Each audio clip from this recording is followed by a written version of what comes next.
Governor Whitmer issued an executive order that will allow high school football to be played this fall. Now, things are going to be a little different here at Ann Arbor Skyline High School, as no fans are allowed inside the stadium. Children of families who make over $100,000 a year are 2 times more likely to play youth sports than children who come from families that make less than $25,000. In response to the financial impact of the COVID outbreak, both head coaches Jim Harbaugh and Juwan Howard are giving 10% of their salaries back to the University of Michigan. Makur has always been big. He's 6'11" and a 5-star basketball prospect.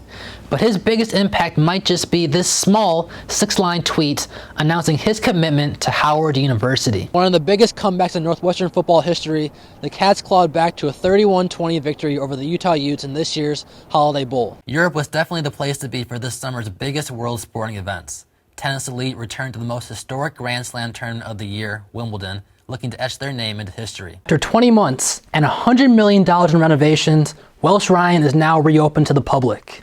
3, 2, 1. Met by excited cheerleaders, a boisterous band, and an energetic Willie the Wildcat, Wildcats of all ages witnessed a historic event in Northwestern athletics. One big change is crowd size. 1,000 seats were taken out to make Welsh-Ryan more wheelchair-friendly. A feature lead donors Pat and Shirley Ryan especially wanted. In the old arena, we had very narrow steps, steep, and no handrail. People didn't fall, but we saw several times very close calls.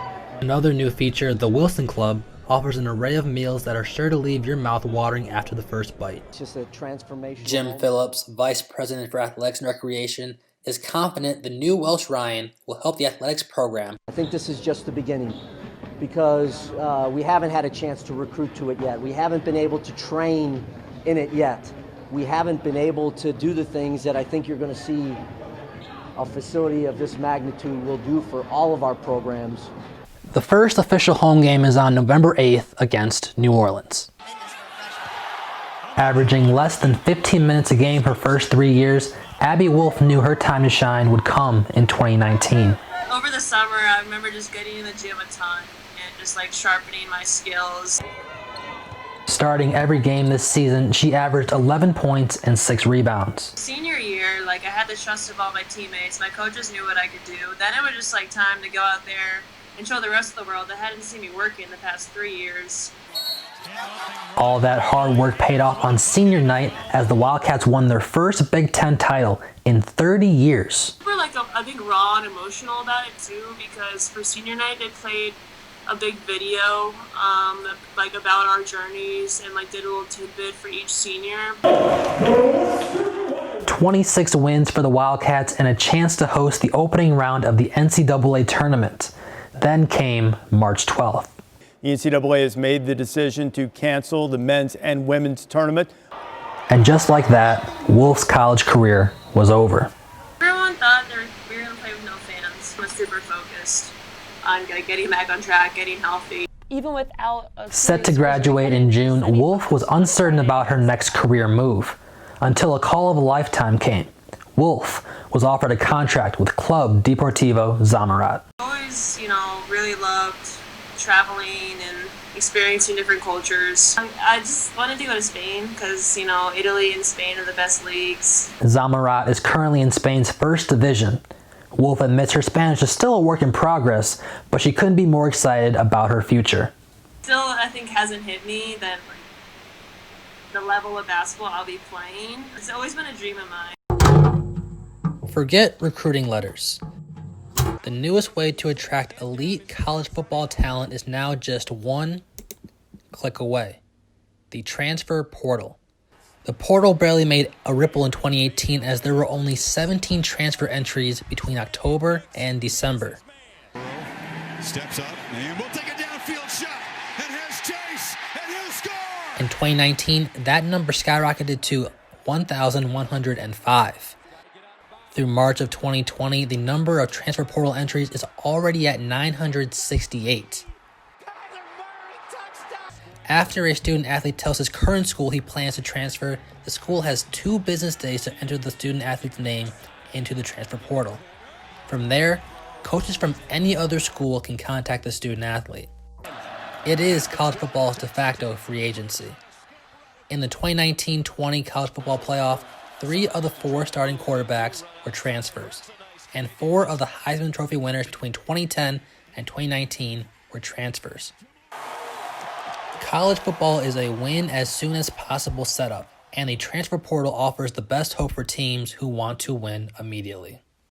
One of the biggest comebacks in Northwestern football history, the Cats clawed back to a 31-20 victory over the Utah Utes in this year's Holiday Bowl.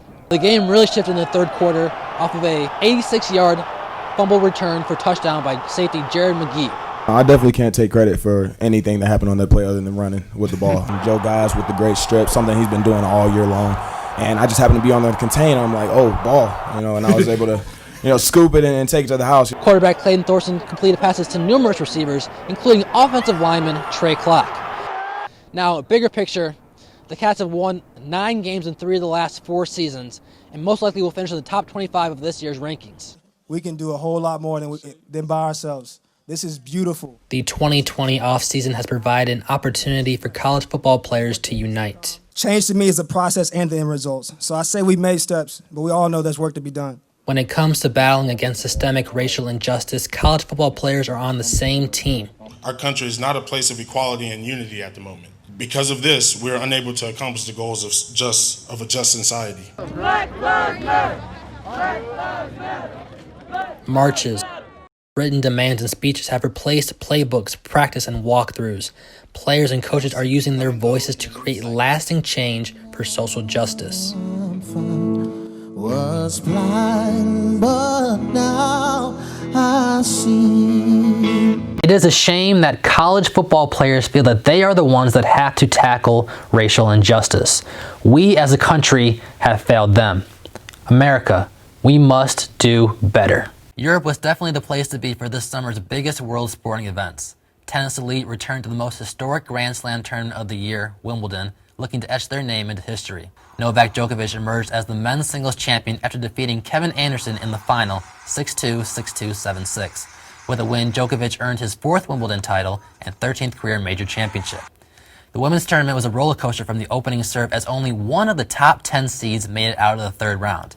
Angelique Kerber demolished Serena Williams in straight sets to win her 2nd Wimbledon championship. Kerber is now ranked the number 4 singles player in the world.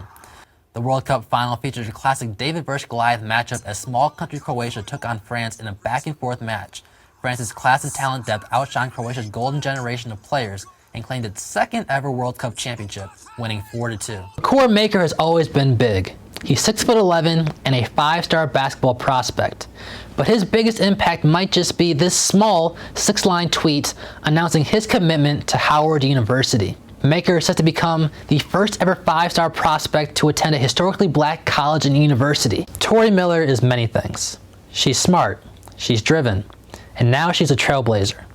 On Thursday, Miller was named general manager of the College Park Skyhawks, making her the first ever woman to be named general manager in the G League. Northwestern came out of the gates blazing, knocking off Purdue in its season opener. But after back-to-back losses, the Wildcats found themselves reeling a bit. The first chance at redemption, the Michigan Wolverines. Let's see how they did.